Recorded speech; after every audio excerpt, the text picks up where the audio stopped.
मस्जिदों के सामने आप यूपी में, बिहार में या दिल्ली में भी कहीं चले जाइए, वहाँ आपको बहुत सारी हिंदू औरतें वो हाथ में अपने छोटे से बच्चे को लेकर खड़ी रहती हैं कि अल्लाह का नमाजी पढ़ के निकलेगा, हमारे बच्चे को फूंक देगा तो इसका बुखार ठीक हो जाएगा। अगर हमने हिंदुत्ववाद के नाम पे सांप्रदायिकता को पनपने दिया तो अल्टीमेटली सबसे बड़ा नुकसान उसका हिंदू समाज को होना है।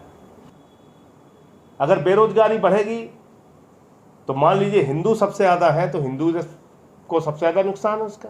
1200 ऐसे मुस्लिम देशभक्तों की हिस्ट्री दी गई है जिन्होंने इस देश के लिए अपनी कुर्बानी दी है। 12 नहीं 1200, और जिसमें 42 खवातीन हैं। 1857 के युद्ध में मेरठ से लेके और दिल्ली तक और बहुत सारे इलाकों में उलेमाओं के सर काट काट के पेड़ पे टांग दिए गए। हुआ कि ये गलती कहीं ना कहीं मुस्लिम समुदाय के जो लीडर्स हैं उनकी भी है। आपने कितना बताया कि खान अब्दुल गफ्फार खान आपके हीरो थे, विकास कर रहे हैं, कर्जे का विकास किया उन्होंने। तो कर्जे का विकास, नफरत का विकास, दंगों का विकास, झगड़ों का विकास ये हो रहा है। कहते हैं भारत माता की जय, हम भी कहते हैं भारत माता की जय। तो मैं तो भाजपाइयों से कहता हूं कि तुम लोग जब भारत माता की जय लगाते हो तो मैं समझता हूं कोई फैक्ट्री बिकने वाली है। तो मणिपुर की हिंसा पे ऑल पार्टी मीटिंग थी। गृह मंत्री जी 50 दिन के बाद जागे, उन्होंने मीटिंग बुलाई। फिर भी मैंने उनका धन्यवाद दिया। मैंने कहा चलिए ठीक है, कोई बात नहीं, आपने 50 दिन के बाद ही जरूरी समझा इस पे चर्चा करना। हजारों घर वहां जलाए जा चुके हैं, लाखों लोग बेघर हैं और सैकड़ों लोगों की जान जा चुकी है। बहुत सारे मासूम बच्चे हैं जो अनाथ हो गए। तो मैंने कहा कि ये स्थिति देश के सीमावर्ती राज्य में हो रही है।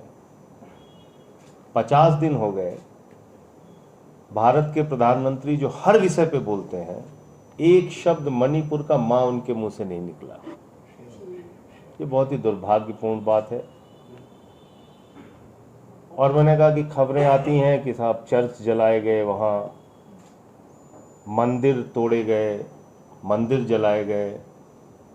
हमने कहा ये चर्च और मंदिर नहीं जलाए जाते, ये लोगों के दिल जलते हैं और उस पे जो घाव, दिल पे जो घाव बनता है वो सैकड़ों साल तक मिटना मुश्किल हो जाता है। तो इसलिए मेरा अपना ये मानना है और मैं दिल से इस बात को मानता हूं कि भारत जो हमारा मुल्क है ये मोहब्बत की बुनियाद पे ही आगे जा सकता है। नफरत की बुनियाद पे न दुनिया का कोई मुल्क आगे गया है न आगे। और हमारी खूबसूरती क्या है? अगर आप पाकिस्तान के बारे में बात करेंगे वो कहेंगे हम मुस्लिम राष्ट्र हैं।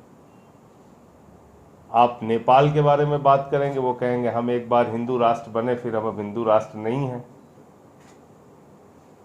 किसी और देश के बारे में बात करेंगे तो वो कहेंगे कि साहब हम ईसाई राष्ट्र हैं। कहीं और अपने अपने धर्म के हिसाब से उन्होंने राष्ट्र बनाया। लेकिन भारत की संस्कृति, भारत की सभ्यता, भारत की खूबसूरती क्या है? हमारी पहचान क्या है? भारत की पहचान क्या है? हम कहते हैं विविधता में एकता, भारत की विशेषता। यानी भारत की पहचान ही यहाँ की डाइवर्सिटी है, यहाँ की विविधता है। अगर यहाँ अलग अलग रंग के फूल नहीं होंगे तो भारत बन ही नहीं सकता।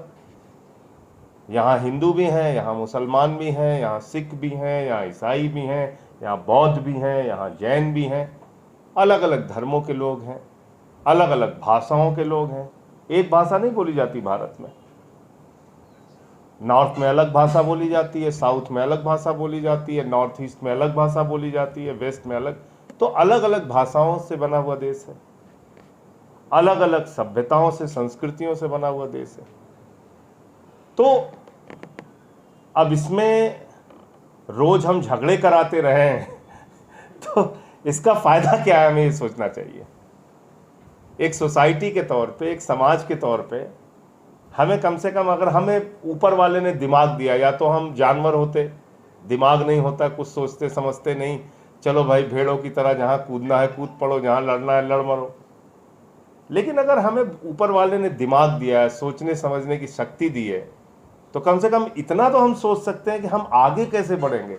झगड़ा करके आगे बढ़ेंगे, मारकाट करके आगे बढ़ेंगे, या मोहब्बत से, प्यार से एक साथ रह के आगे बढ़ेंगे। इस मीटिंग में देखिए हमारे सिख भाई भी हैं, हिंदू भाई भी हैं, मुसलमान भाई भी हैं, हो सकता है क्रिश्चियन धर्म को मानने वाले लोग भी हैं। तो भारत की जो खूबसूरती है, एक प्रोग्राम में मैं गया तो मुझसे कहने लगे कि साहब हिंदू राष्ट्र के बारे में आप क्या सोचते हैं? तो हमने कहा भारत के संविधान के बारे में आप क्या सोचते हैं? Very nice. तो कहने लगे कि भारत का संविधान तो सारे लोग मानते हैं। तो हमने कहा भारत के संविधान के प्रियम्बल में क्या लिखा हुआ है?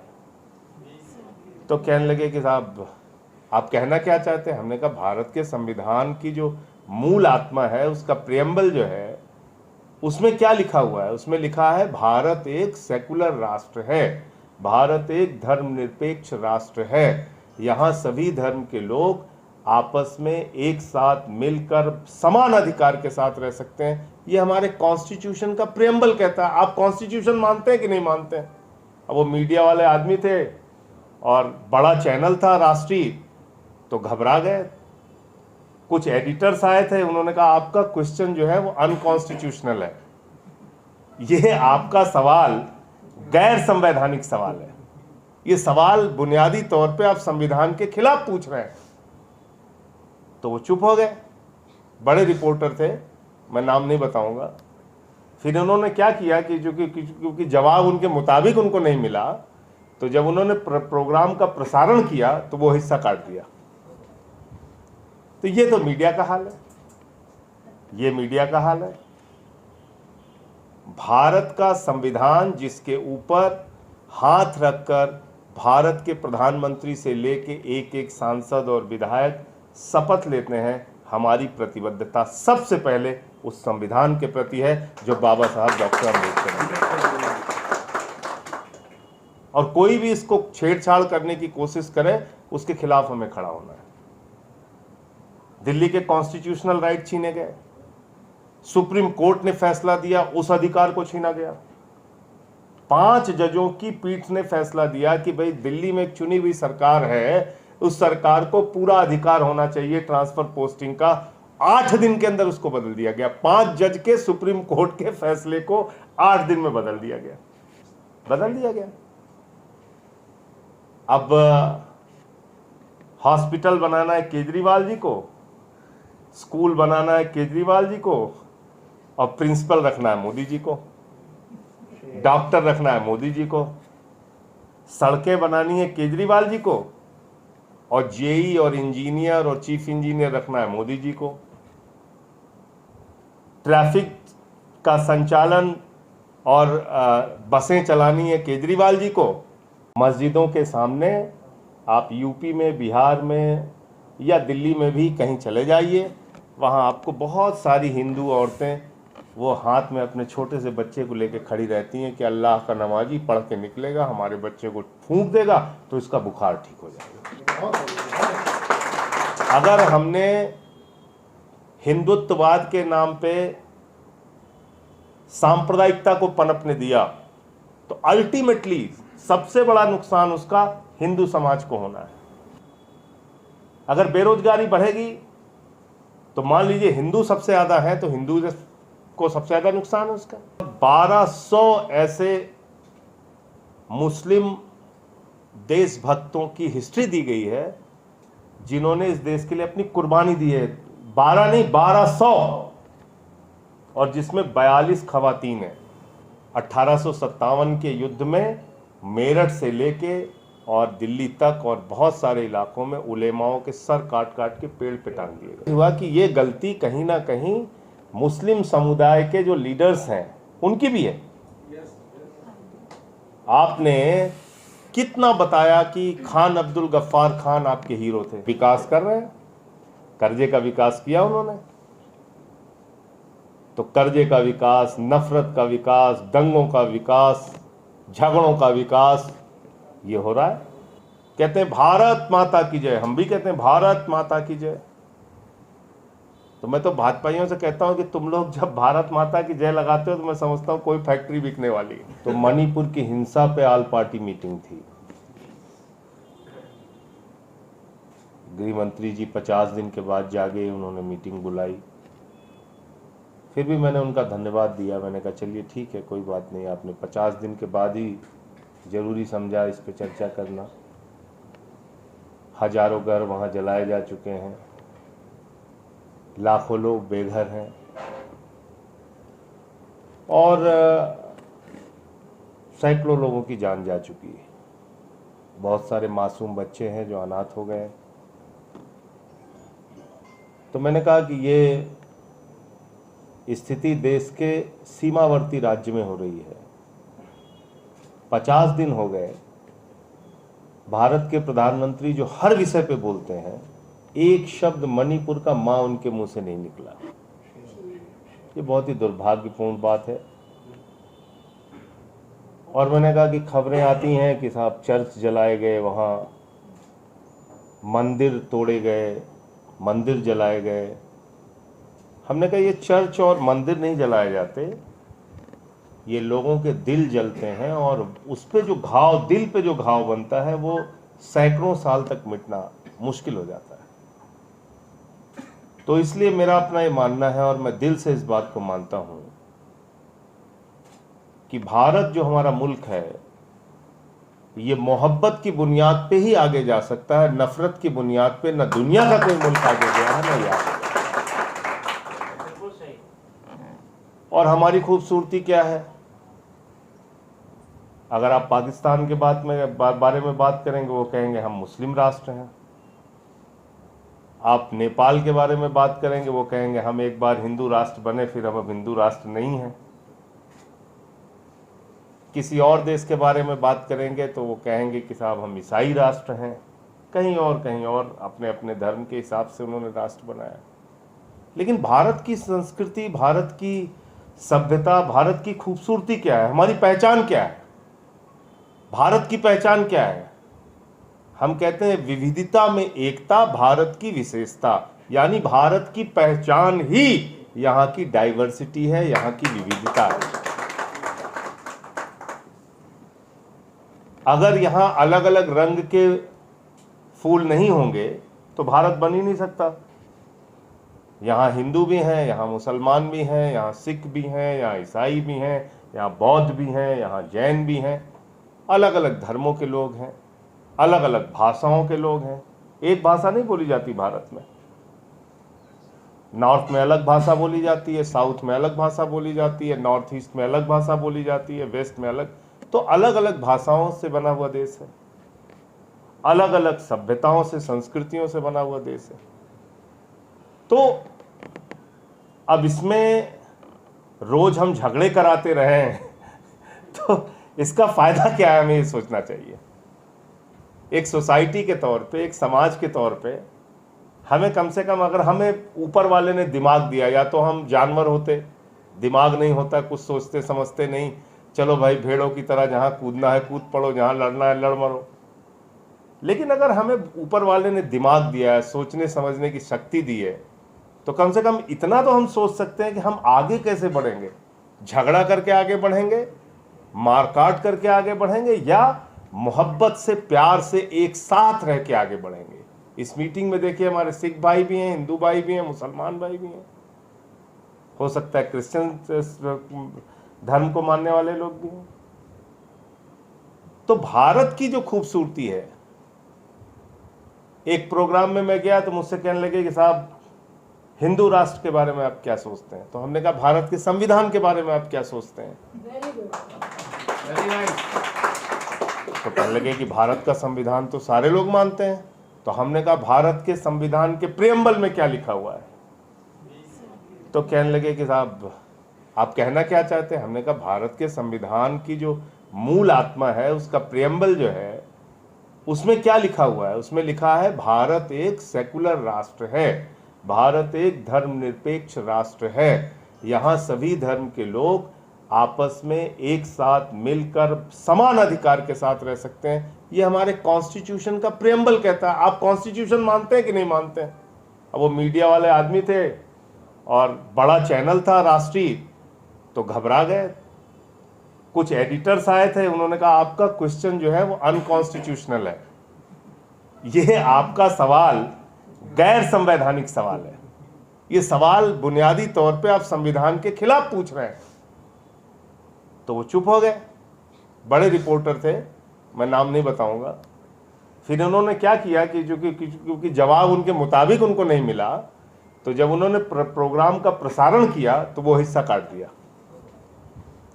तो ये तो मीडिया का हाल है, ये मीडिया का हाल है।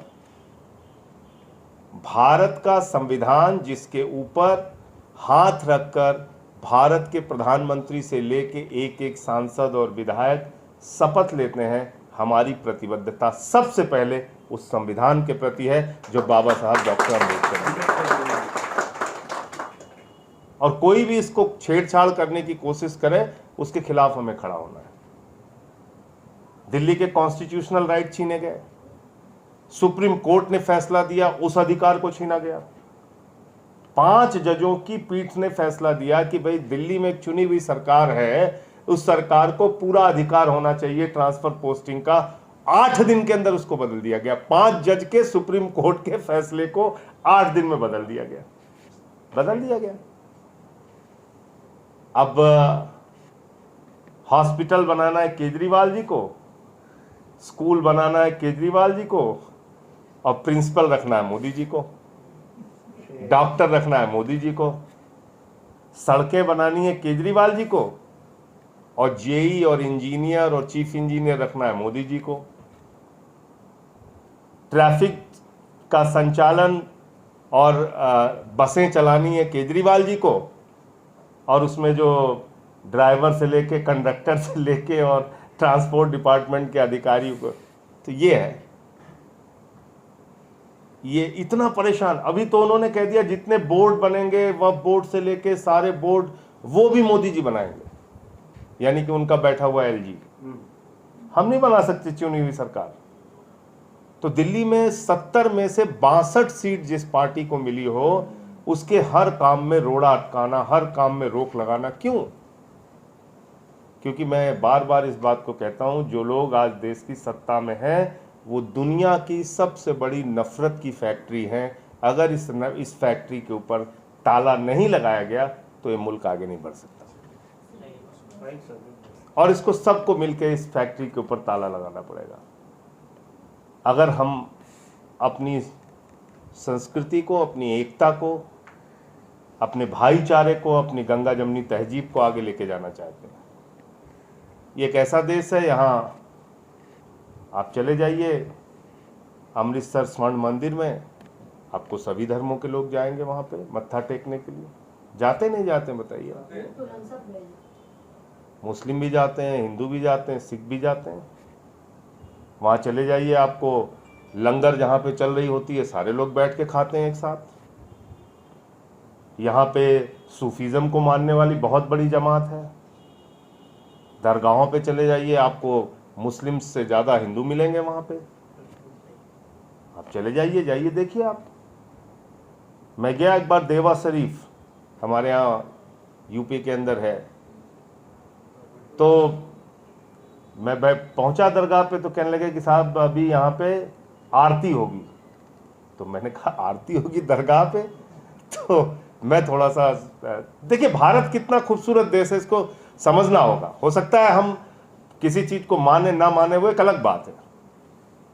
तो मैं खड़ा हो गया, तो एक समूह आता है, वो वहाँ पे आरती करते हैं कि वारिस तुम ही हो, कन्हैया तुम ही हो, मेरे जीवन नैया के खेवैया तुम ही हो, रखना मेरी लाज ऐ वन मुरारी, करूं वंदना जग के वारिस तुम्हारी। ये है हिंदुस्तान, ये हिंदुस्तान। हम किसी के प्रति अपनी श्रद्धा रखते हैं, उसको व्यक्त करने का हमारा तरीका अलग हो सकता है, हमारी उपासना पद्धति अलग हो सकती है, हमारी पूजा पद्धति अलग हो सकती है। हो सकता है आप 5 वक्त की नमाज पढ़ के ऊपर वाले को याद करते हैं, मैं मंदिर में जाके याद करता हूं, ये भाई साहब गुरुद्वारे में जाके याद करते हैं। कोई सूफीज्म के रास्ते में है तो वो दरगाह में जाके याद करता है, और कोई नास्तिक है तो वो किसी को याद नहीं करता। लेकिन सबको रहने का हिंदुस्तान में हक है, ये हमारी सोच होनी चाहिए कि कोई धर्म को मानता है या नहीं मानता है, लेकिन वो अगर हिंदुस्तानी है, इस देश के अंदर रहता है, तो उसको बराबरी के साथ रहने का हक है। गलत तो नहीं कह रहा हूं? संकट मोचन के मंदिर में बिस्मिल्लाह खान की शहनाई इस देश के अंदर बजती है। मलिक मोहम्मद जायसी जी पद्मावत लिखते हैं, हमारे जायस जो सुल्तानपुर से हमारे, जिसका जिक्र कर रहे थे अभी अरशद साहब, वहां से 70-80 किलोमीटर की दूरी पर। ये वो मुल्क है कि रसखान को पढ़कर हम भगवान कृष्ण के बारे में जानते हैं। कृष्ण को जानना है तो रसखान को पढ़ना ही होगा आपको। ये वो मुल्क है जहां मोहम्मद रफ़ी गाना गाते हैं, सुख के सब साथी दुख में न कोई, मेरे राम तेरा नाम एक साचा दूजा न कोई। अब इस पे तो चाहे आप ढंग झगड़ा करा दो कि मोहम्मद रफ़ी ने क्यों ऐसा लिख दिया है। तो अलग अलग तरह से लोग ईश्वर को याद करते हैं, ऊपर वाले को याद करते हैं। उसने तो नहीं कहा आपको झगड़ा करने के लिए, कहा है क्या झगड़ा करने के लिए? मस्जिदों के सामने आप यूपी में, बिहार में या दिल्ली में भी कहीं चले जाइए, वहाँ आपको बहुत सारी हिंदू औरतें वो हाथ में अपने छोटे से बच्चे को लेकर खड़ी रहती हैं कि अल्लाह का नमाजी पढ़ के निकलेगा, हमारे बच्चे को फूंक देगा तो इसका बुखार ठीक हो जाएगा। है कि नहीं उसका भरोसा? ये हमारा देश है, इस बात को हमें समझना होगा।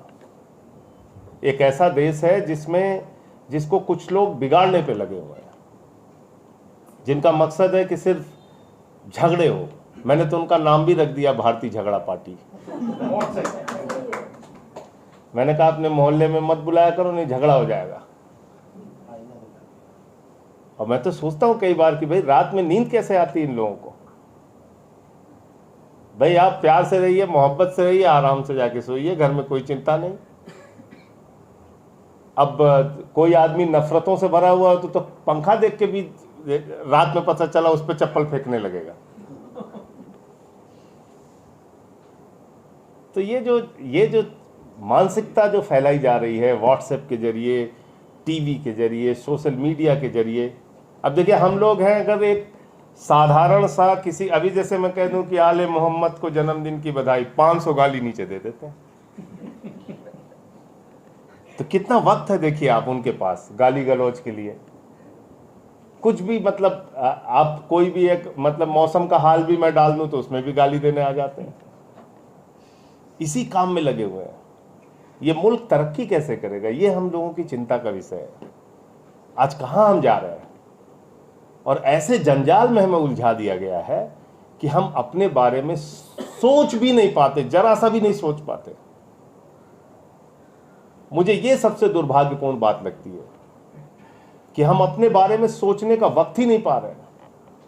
हम अपने बेटे के बारे में नहीं सोच पाते, उसके भविष्य के बारे में नहीं सोच पाते, इनकी शिक्षा के बारे में नहीं सोच पाते, रोजगार के बारे में नहीं सोच पाते। क्या दिन रात बस हिंदू मुसलमान सिख ईसाई, ये झगड़ा वो लड़ाई, यही चल रहा है। आज भारत की आर्थिक स्थिति के बारे में क्या इस देश के अंदर चर्चा नहीं होनी चाहिए? कितनी बड़ी उम्मीदों के साथ इस देश में एक सरकार आई, उसने कहा लाखों करोड़ रुपए काला धन मित्रों हम लेके आएंगे। कितना काला धन आया हिंदुस्तान में, आप बताइए मुझे। 15-15 लाख हर खाते में पहुंच जाएंगे। किसके खाते में 15 लाख पहुंच गया बताइए मुझे। कहा गया कि साहब 2 करोड़ नौकरियां हर साल नौजवानों को देंगे। अग्निवीर योजना लेके आए। अग्निवीर योजना, अगर मैं आपको यकीन से कह रहा हूं भारत की किसी दूसरी सरकार ने अब तक अग्निवीर योजना लाई होती तो ये भारतीय झगड़ा पार्टी पूरे देश में हंगामा कर रही होती। अग्निवीर योजना तो पढ़ा ही होगा आप लोगों ने। क्या है अग्निवीर योजना? 17 साल की उम्र में मैं सेना का जवान बनूंगा और 21 साल की उम्र में मैं सेना के जवान से रिटायर हो जाऊंगा। 17 साल की उम्र में मैं सेना का सैनिक बनूंगा और 21 साल की उम्र में मैं पूर्व सैनिक बन जाऊंगा। आप मुझे बताइए कि कब मेरी ट्रेनिंग होगी एक सैनिक के रूप में? अगर मान लीजिए कोई युद्ध की परिस्थिति आ गई तो मैं सीमा पे जाके कैसे लड़ाई लड़ूंगा? क्या मेरा प्रशिक्षण होगा? युद्ध के मामले में सेना के किसी अधिकारियों से पूछ लीजिएगा, संजय सिंह की बात मत मानिएगा। उनका कहना है कि 5 साल तक जो लोग फील्ड में सेना के जवान के तौर पे नौकरी करते हैं उनको हम लगाते हैं युद्ध के समय में। और आपने कह दिया साहब 4 साल की नौकरी होगी सेना के जवान की, 21 साल के बाद वो क्या करेगा? 6 महीने के उसके पास बंदूक चलाने की ट्रेनिंग है, उसके बाद आपने उसको बेरोजगार छोड़ दिया तो बंदूक चलाएगा घूम घूम के गलियों में। क्या करेगा बेरोजगारी की हालत में, मुझे बताइए आप। तो इस देश की सीमा की सुरक्षा के साथ आप विश्वासघात कर रहे हैं, भारत की सेना के साथ आप विश्वासघात कर रहे हैं। कहते हैं भारत माता की जय, हम भी कहते हैं भारत माता की जय। तो मैं तो भाजपाइयों से कहता हूं कि तुम लोग जब भारत माता की जय लगाते हो तो मैं समझता हूं कोई फैक्ट्री बिकने वाली है कोई नंबर आने वाला है। कहते हैं भारत माता की जय, हम भारत की रेलवे बेचेंगे, steel authority of India limited बेचेंगे, कोल इंडिया बेचेंगे, बीपीसीएल बेचेंगे, LIC बेचेंगे, बैंक बेचेंगे, स्टेडियम बेचेंगे, सड़क बेचेंगे, बिजली बेचेंगे, पानी बेचेंगे, भारत एयरपोर्ट बेचेंगे, सीपोर्ट बेचेंगे। भारत के 6.5 लाख करोड़ रुपए की संपत्ति को बेचने का प्रावधान सरकार के बजट में आया। कितनी चर्चा होती है इस देश के अंदर, बताइए आप। कितनी नौकरियां खत्म हो रही हैं इससे, कितनी चर्चा देश की मीडिया करता है इस बारे में? कोई चर्चा करता हो तो बताइए आप।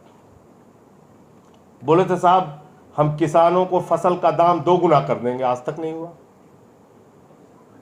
हमारे देश के प्रधानमंत्री के एक सबसे करीबी मित्र हैं जिनके नाम पे पूरा हिंदुस्तान होता जा रहा है इस समय, उसी व्यक्ति के बाद आप चले जाइए आकाश में, जहाज उसका, आ जाइए जमीन पे, एयरपोर्ट उसका, चले जाइए समुद्र में, सीपोर्ट उसका, चले जाइए पाताल में, कोयला उसका, गैस उसका, बिजली उसकी, सड़क उसका, पानी उसकी, बैंक उसका, सब कुछ एक आदमी के नाम।